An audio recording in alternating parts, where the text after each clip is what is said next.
मस्जिद के चारों कोनों में 4 निहायत बुलंद मीनार खड़े हैं जो जयपुरी संगे सुख से बने हैं।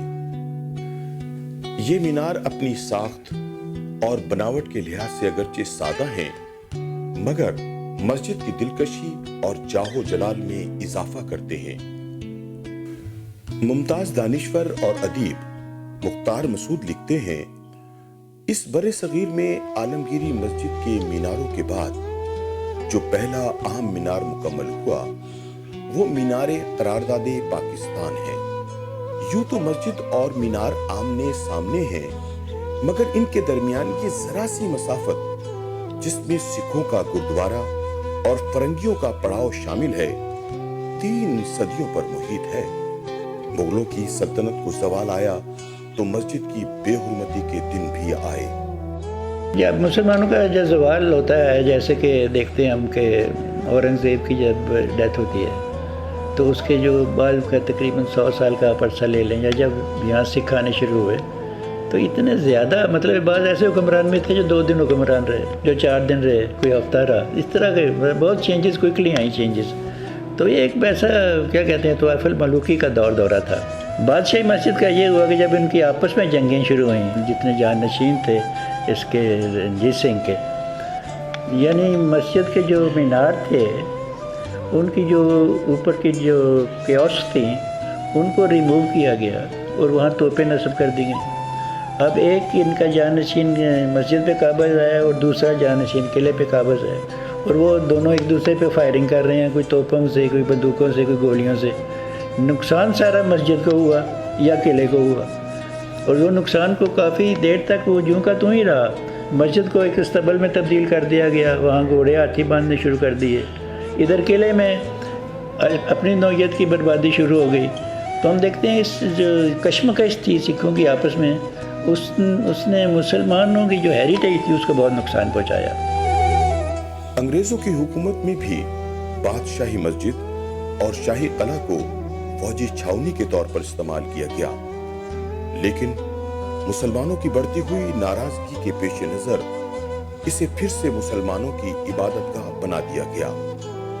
वाइसराय हिंद जॉन लॉरेंस ने इसे फिर से मुसलमानों के हवाले कर दिया। 1939 में सर सिकंदर हयात की ज़ेरे निगरानी मस्जिद की मरम्मत और तज़यीन नौ का काम शुरू हुआ।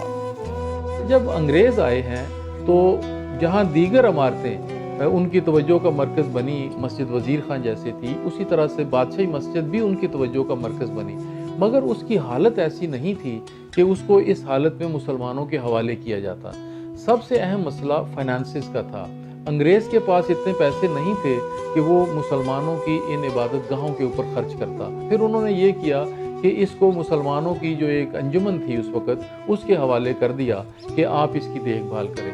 तो उन्होंने इब्तदा में तो आपस में मदद इमदाद करके इसकी रिपेयर और रेनोवेशन का काम शुरू किया, लेकिन चूँकि वो बहुत कम्प्रिहेंसिव था, उसके लिए बहुत पैसों की ज़रूरत थी, तो उस वक़्त जो सर सिकंदर थे उन्होंने कुछ टैक्स वगैरह लगाया, और उस टैक्स की वजह से बुनियादी तौर पर इसकी रिपेयर शुरू हुई, और ये कोई 1939 से लेके 1960 तक का पीरियड है। तो बहुत सारा काम है जो इस अरसे में इस मस्जिद के ऊपर हुआ, जिसकी वजह से मुगलों के अहद की एक नुमाइंदा इमारत इस वक्त हमारे सामने मौजूद है। मस्जिद की डेवड़ी के ऊपर 2 मंजिला इमारत है, जहां हजरत मोहम्मद सल्लल्लाहु अलैहि वसल्लम, हजरत अली करमल्लाहु वजह मुबारक और हजरत गौस पाक रहमतुल्लाह अलैह की चंद यादगारें तबर्रुकन शीशों में महफूज हैं।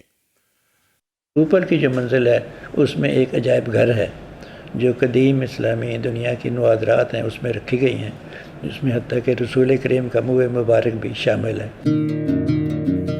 अहद हाजिर में बादशाही मस्जिद की देखभाल की जिम्मेदारी हुकूमत पंजाब के महकमे औकाफ के पास है। बादशाही मस्जिद अपनी लोकेशन के एतबार से टूरिस्ट की तवज्जो का मरकज़ बनती है, क्योंकि अगर इसके साथ किला लाहौर ना हो और साथ मीनार पाकिस्तान ना हो, तो अगर ये अलग से एक मस्जिद होती, जैसे कि دیگر اور شہروں میں بھی موجود ہیں تو شاید ٹورسٹ کی توجہ اتنی زیادہ نہ ہوتی. اب جب وہ قلعہ لاہور دیکھنے آتے ہیں اور یہاں پر ایک عظیم الشان مسجد بھی دیکھتے ہیں جس کے پیچھے مغلوں کی عظیم الشان تاریخ موجود ہے تو اس وجہ سے وہ اس مسجد کو دیکھنے ضرور آتے ہیں. یہاں پر صرف ٹورسٹ نہیں آتے, لوگ نماز پڑھنے بھی آتے ہیں اور اس کے لیے محکمہ اوقاف نے وہاں پر ایک ٹورسٹ کے لیے فیسیلیٹیشن سینٹر بھی ابھی بنایا ہے جہاں پر جو بنیادی طور پر کتابچہ, معلومات, گائیڈ وغیرہ وہ بھی وہاں پہ اویلیبل ہیں, دستیاب ہیں.